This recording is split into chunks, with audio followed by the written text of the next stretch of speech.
As you star fade into you. Hi, I'm Michelle. Welcome to a Sunday edition of Teletunes. I'm with a very special guest, Mr. Ian Astbury of The Cult. Can you say hi, Ian?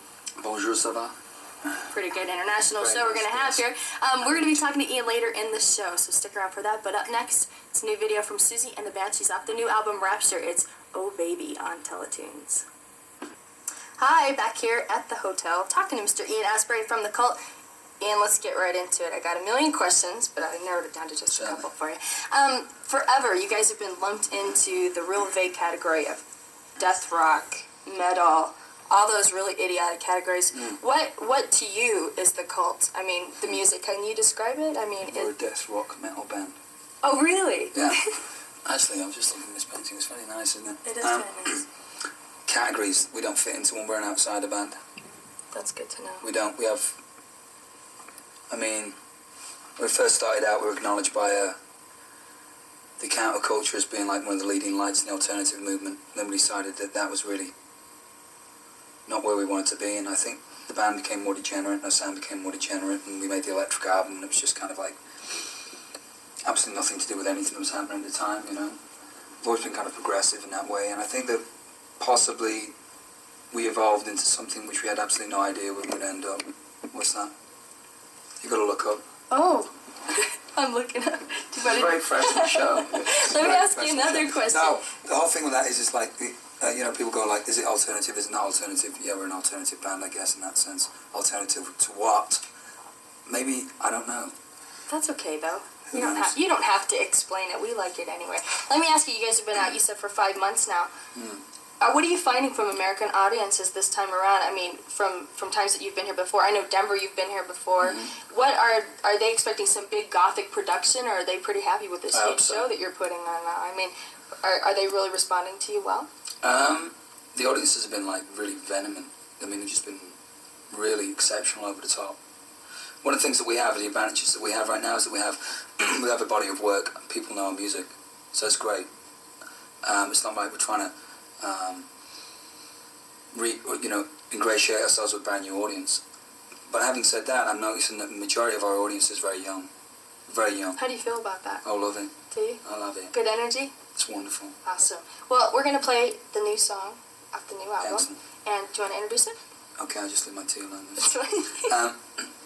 Okay, this is a Star, and this video was shot nearly 5 months ago. My hair's a lot shorter in it, you'll notice. But this is a song dedicated to Divine Feminine, the rise of the feminine in the 90s, and it was shot by Sam Bayer in various locations in Manhattan, including some stuff we did in Harlem. This is Star. Ian's giving me a hard time because I have crosses on. Show him what you have cheeky. on.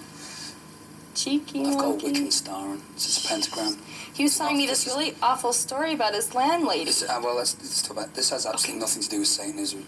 Satanism as an abstract religious form created in the 20th century. This is an ancient symbol. You know, it basically represents the hands and the feet in the 4 directions and the horizontal.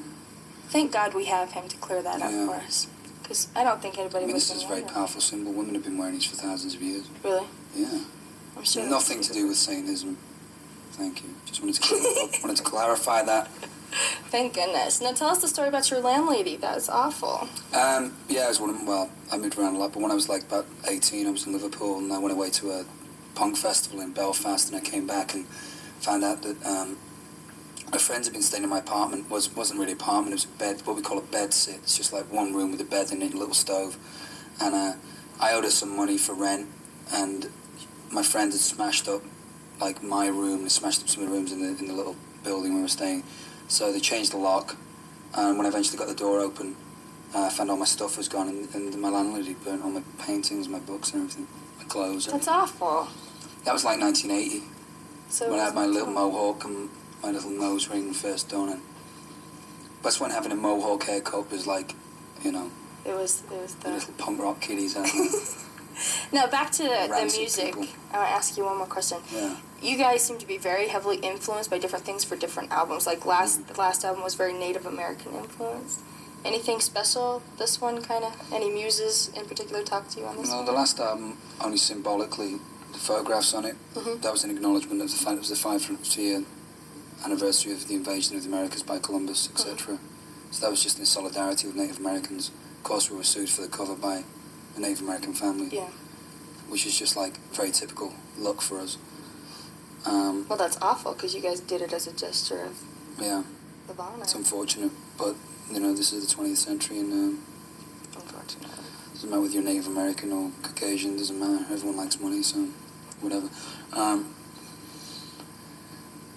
I think in the past most of the themes have been very sort of symbolic, especially lyrically, just using a lot of symbolism and trying to get like a real general idea of feelings. And I think with this record it's a lot more direct. Lyrically, it's much more direct. I mean, I talk really directly about specific events, specific subjects. And I think in the past it was very difficult for me to talk very openly about some of the events because they were so painful to talk about. But now I've had so many triggers recently that have just compelled me to, like, I mean, I don't really care. I mean, I have judgment passed on me every day. You know, people always have something to say about me behind my back or in the media or whatever. And I've just got used to it, so now I just accept whatever people throw at me. And, you know, the truth is I am who I am, I'm into what I'm into, and nobody's going to take that away from me. So, you know, I love people, I love music, I love conversation, I love socializing, I love being alive, you know, I'm really into it, and I love sharing that with people. And, you know, if people consider that to be naive and, you know, narcissistic or whatever, then I am those things. Well, that's okay. That's you have to be who you are. I'm into it. That's I'm really into it, you know. Well, we've got some requests coming up later in the show, but before we go, we do have another cult video that we want to play, and it's for the song Edie. Do you have anything you want to tell us about that? Eddie? I've heard they're making a film, an Edie Sedgwick movie, which is really interesting. That'd be great. I know they just republished the biography, the Jean Plimpton one. I think the thing about Edie was, I mean, I think I was infatuated with the way she looked. She was a very beautiful girl, and but it was more to it than that. I really identified with her character, what she experienced when she first went to New York, how she was exploited, and very naively allowed herself to be exploited by Warhol and that group of people, and eventually, by the time she was 27 or 28, was completely burnt out and was basically a derelict wreck. And very sad, unfortunate demise. It was a time when I was feeling really quite lonely, and I read about her, and I felt very much, I really identified with her. There's a lot of parallels in her life that are very similar to my life. Not so much our social upbringings from her past. She came from a very affluent background. I came from more like working class background, but just the way she was as a person, what she was into. And it's like sort of a kindred spirit. So I felt compelled to write about myself through her. And this was described in Trouser Press Encyclopedia of Rock Music as the stupidest song ever written. And But do you care? Sometimes I really do care, yeah. Do you? Yeah, it pisses you off when people are so ignorant. Oh, yeah. And but then again, if I was to dwell upon that, you know, I know that we've written some stuff that's been like naive and maybe somewhat crass, but you know, I think it's part of the total human experience. I mean, if I was perfect utopian human being, then, you know, I'd be like Da Vinci, and I'm not. Yeah, I'm fallible.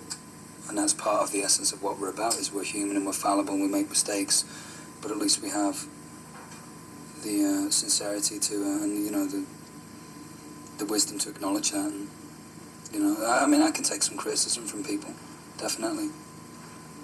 But, I mean, I consider this to be a really beautiful song. It was written from a very sincere space. It is a beautiful song. So it was written from a very sincere space. We didn't consider it to be, you know, a dumb, throwaway, cheap, you know, romantic lyric. I mean, one of my friends came to me and said, you know, in the song there's a lyric there, "Angel with a broken wing." This is like one of the most cliched rock lyrics of all time. I said I couldn't think of anything else to write in there. It just seemed like the most appropriate thing to put in there.